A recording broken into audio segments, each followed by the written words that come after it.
تور ظالم انګریز د دې پښتونخوا وطن د باجوړ د لوی سم نقشه زمونږ نه وانه کړې ده. موږ چې په دې لوی سم تېرېږو را تېرېږو په دې لوی سم زمونږ سود نه کېږي.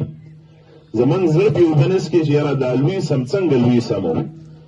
2008 کې چې کله دا جګړه روانه وه نو موږ به کله ناکله ریډیو د پاکستان اورېدو بل څه ذریعه د وسیلې خو نه وه د خبره یا به په ډېډیور ریډیو راتللو یو ماخوستن خبر راغلی په دغه میډیا کې ویل په لوی سم کې په یو کور کې چې کوم دی تراګر ووژلی شو او د تراګرو ټیکانه دا تباه کړی شوه.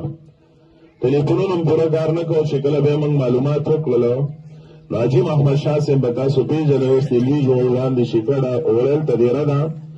نو دغه ټیکانه د حاجي محمد شاه وه، دا د هغه غریبخانه وه او د هغه په دغه کور کې د هغه ټبر د هغه مور د هغه بچي دا ټوټې ټوټې پراته د جیټ تیارو د بمبارۍ نه پس په دنیا د خبر نشر شو چې په لوی سم کې تراګر ووژلی شو او د هغې ټیکانه تباه شو.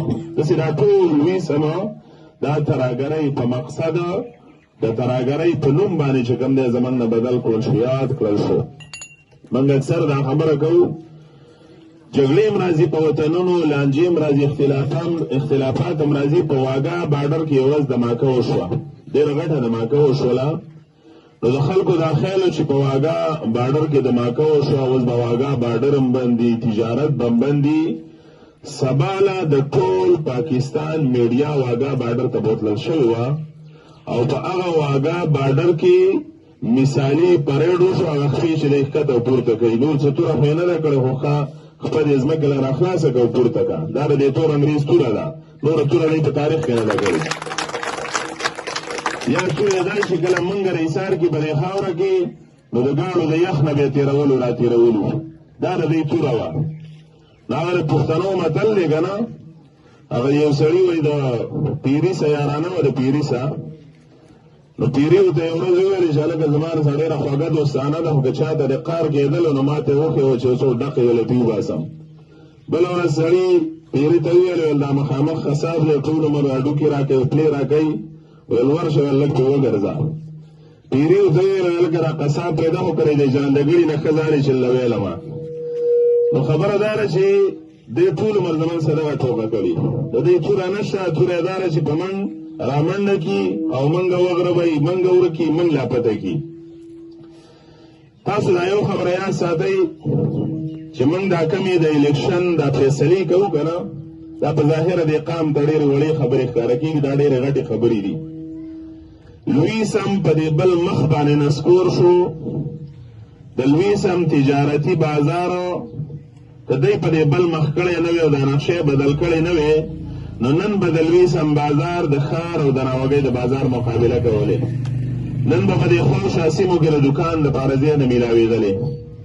دا هر څه دی د څه دپاره وکړل، خپل مقصدونه یې د دې دپاره چې دا وطن آباد نه شي، دا خلک په روزګار نه شي. نو موږ یې د وطن نه ورک کړو، د وطن نه هم ځکه ورکوي چې دی د را وطن پاتې شي او د دې دا وسایل دی لوټ کړي. مالک د دې خاورې چې وایي پاتې نه شي، د دې لپاره دی دا جګړې په دې خاوره باندې جوړې کړي.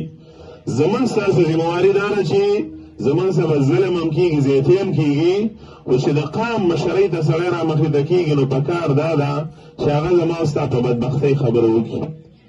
15 کاله وشو د لوی سم په ظلمونو باندې چا خبره ونه کړه. د لوی سم دننه په رقم شوي داستانونو باندې د پاکستان په پارلمان کې خبره ونه شوه. که چا کړي موږ ته ووایي 15 کالو کې تاسو اورېدلې یو ورځ د لوی سم په دې تباهي باندې خبره ونه شوه. نو سوال دا دی چې دا لوی سم خو زموږ ستاسو دی، دا خاوره خو زموږ ستاسو ده. دا لوی سم دا خاوره خو موږ ته داسې ګرانه ده لکه ځان راته ګران دی او خپله مور چې څنګه راته ګرانه ده. اوس زما په دې خاوره ظلم دی او هغه سړی چې هغه د دې لپاره لېږم چې زما په دې ظلم باندې خبره وکړي، پاکه خبره وکړي، لنډې وکړي او ډېره جایزې وکړي. د اسلام د نظر هم جایز ده او د آیین او د قانون د نظر هم جایز او د نړیوال چارتر د لاندې هم جایز ده چې د لوی سم دې کاروباري مرکز اخر کم جرم کړی و. دا جرم دې منکسر څوک وکړي. د لوی سم خلک خو جګړه مار نه وو، د لوی سم خلک دا خو تراګر نه وو. خو دا ظلمونه د څه لپاره وشو؟ د دې ظلمونو ته پوس پکار دی. بیا ستاسو راکلي کورونه چې وران شوي دي نو دیلې نوم ورکول د ترهګرو ټیکانې تباه شولې. نو موږ او تاسو له بیا د وانو کورونو پیسې هم چا نه راکولې. د بار نه ایډونه راروانو په بیلیونونو ډالرې. وګورې د لویسم د پښتون په هغې کې هم برخه نه وه، ځکه زما ستا د کور نه یې د ترهګر کور جوړ کړی و. او دا لویسم څومره په اهمه سیمه موقعیت لري. دا څلور لارې لویسم دی، څلور لارې دې ته چوک وایي، چوک په تاریخ کې په لویه لار باندې چې څلور لارې یو سیمه یي، نو دا د دنیا د ټولو نه مثالي سیمه یي د ترقۍ په حواله. په دې ټول باجوړ کې څلور لارې یو سیمه نشته، یو بازار په دې ټول باجوړ کې بل نشته دی چې څلور لارې. څنګه څلور لارې؟ یو لار پېښور ته تللی ده، یو لار مومند ته تللی ده، یو لار سانه ملکان ته تللی ده، او دا بله لار که زه د پوس وکړم نو زمونږ ذهنونه مالن کړي دي د لوی سمر پښتون به وایي دا ناوګۍ ته تللی ده. نه، دا ناوګۍ ته نه ده، دا سمرقند بخارا ته تللی ده. ستا په دې کلي باندې دا لار دا لوی سم دومره یو اهم مرکزیت لري، ځکه دا د جګړې مرکز هم په هغه وخت کې ګرځولی و چې دوی ولې نوم دا ورکول د هر طرف نه جګړه مار راځي.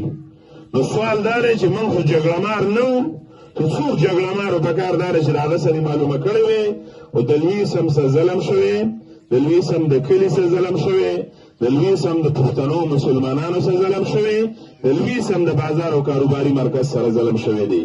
نو که موږ غواړو دا او دام ارمان دی چې د ظلمونو تپوس موږ او دا وطن آباد کو، په دې وطن کې زموږ روزګارونه روان شي.